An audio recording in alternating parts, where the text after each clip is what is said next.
সকল লয়ারবৃন্দ, উপস্থিত এলাকাবাসী, সকল উপস্থিতিবৃন্দ, আসসালামু আলাইকুম। আমি তারেক বলছি, কেমন আছেন আপনারা? আলহামদুলিল্লাহ, আলহামদুলিল্লাহ।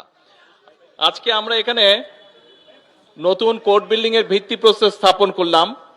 এর বাইরেও এই বিল্ডিং, যদিও এটি বারের নিজস্ব টাকা দিয়ে কাজ শুরু হচ্ছে, তারপরেও সরকারের পক্ষ থেকে আমরা বিল্ডিং এর কনস্ট্রাকশনের জন্য 15 লক্ষ টাকা দেওয়া হচ্ছে। একই সাথে কোর্ট লাইব্রেরি যেটা আছে, লাইব্রেরির বইপত্র কেনার জন্য 3 লক্ষ টাকা বরাদ্দ করা হয়েছে, দেওয়া হচ্ছে, এবং মসজিদটির জন্য 5 লক্ষ টাকা এখানে দেওয়া হয়েছে। ইন টোটাল 23 লক্ষ টাকা এই কোর্ট বিল্ডিং এর বিভিন্ন কাজের জন্য আজকে হস্তান্তর করা হচ্ছে। আমি বাসি সাহেবের কাছে এই কাগজগুলো সবগুলো হস্তান্তর করছি। আমরা আশা করি ইনশাআল্লাহ